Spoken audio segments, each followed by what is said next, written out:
Assalamualaikum warahmatullahi wabarakatuh. Selamat pagi anak-anak. Bagaimana kabar kalian hari ini? Sehat semua ya? Alhamdulillah. Oh ya anak-anak, di masa pandemi ini kita tetap harus memperhatikan protokol kesehatan. Di antaranya adalah selalu mencuci tangan dengan sabun, selalu memakai masker kemanapun kita bepergian, dan selalu makan makanan yang bergizi agar tubuh kita tetap sehat dan kuat. Oh iya anak-anak, sebelum kita memulai pembelajaran hari ini, marilah kita berdoa agar pembelajaran hari ini dapat berjalan dengan lancar dan bermanfaat bagi kita semua. Berdoa mulai, berdoa selesai. Adapun yang ingin kita pelajari hari ini adalah tema 5, subtema 1, pembelajaran 1. Dan tujuan pembelajaran kita hari ini adalah sebagai berikut. Nah, anak-anak, di sini Bapak akan menampilkan sebuah gambar. Silahkan kalian amati ya. Kira-kira gambar tersebut gambar apa ya? Ya, benar. Itu adalah gambar seorang anak yang membantu orang tua yang sedang menyeberang di jalan. Anak tersebut memiliki sikap kepahlawanan, yaitu berkorban untuk membantu orang lain yang membutuhkan. Nah, pada kesempatan kali ini, kita akan banyak belajar tentang nilai-nilai kepahlawanan dari raja-raja di masa Hindu-Buddha dan Islam. Sekarang, Bapak akan menampilkan gambar lagi. Silahkan kalian amati gambar tersebut. Gambar 1, gambar 2, dan gambar 3. Kira-kira apa ya yang sedang mereka lakukan? Setelah kalian selesai mengamati gambar tersebut, kalian bisa menjawab pertanyaan dan mendiskusikannya dengan masing-masing kelompok. Setelah itu, kalian bisa mempresentasikan hasil kerja dari kelompok kalian dan kelompok lain bisa menanggapi presentasi dari temannya.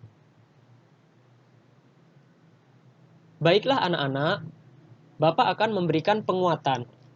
Dari gambar tersebut, ada pun menjenguk teman yang sakit, merawat hewan dan tumbuhan, serta membantu teman yang sedang kesusahan, itu adalah merupakan sikap kepahlawanan.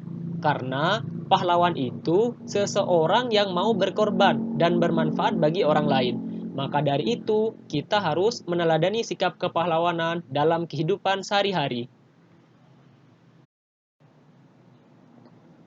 Untuk menambah pemahaman kalian tentang raja-raja di Nusantara serta peninggalan dan pengaruhnya terhadap masyarakat, ayo mengamati gambar berikut. Berikut adalah beberapa contoh tokoh peninggalan kerajaan pada masa kerajaan Hindu, Buddha, dan Islam.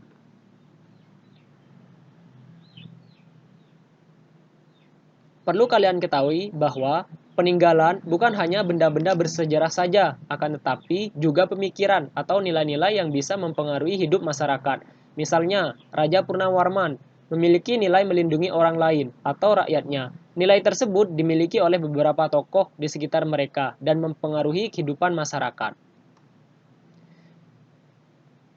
Pada pembelajaran berikutnya, di sini ada Dayu yang terus merenung sambil memandangi wajahnya yang terpantul di kolam. Tahukah kamu mengapa Dayu bisa melihat dirinya di air kolam?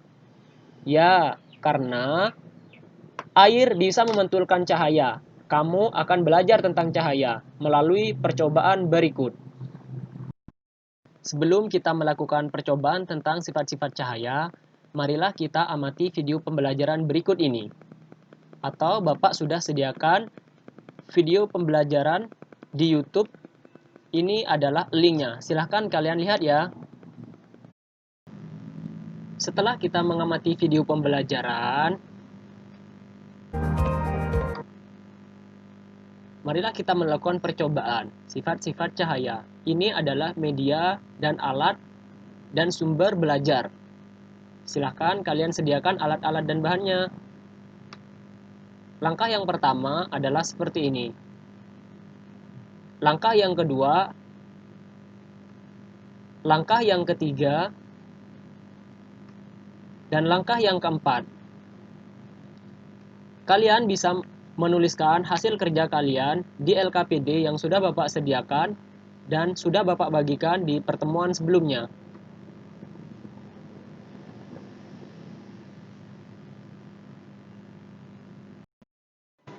Baiklah anak-anak, sebelum Bapak mengakhiri pembelajaran hari ini, Bapak akan memberikan kesimpulan. Yang pertama, menolong orang lain dengan ikhlas, berani dan gigih merupakan sikap yang dimiliki oleh para pahlawan yang harus kita teladani dalam kehidupan sehari-hari. Yang kedua, berikut adalah beberapa contoh para pahlawan pada masa kerajaan Hindu-Buddha dan Islam. Yang pertama, Sultan Iskandar Muda dari Aceh, Sultan Hasanuddin dari Makassar, Raja Balaputra Dewa dari Sumatera Selatan, serta Mahapati Gajah Mada dan Hayam Wuruk dari Kerajaan Majapahit. Dan yang ketiga adalah sifat-sifat cahaya. Pada percobaan pertama, yaitu cahaya merambat lurus. Cahaya merambat lurus ketika melewati satu medium. Kita bisa mengujinya dengan menyalakan senter dan cahaya akan terpancar dengan lurus. Oleh karena itu, sifat ini digunakan manusia, contohnya pada lampu kendaraan bermotor untuk menerangi jalan.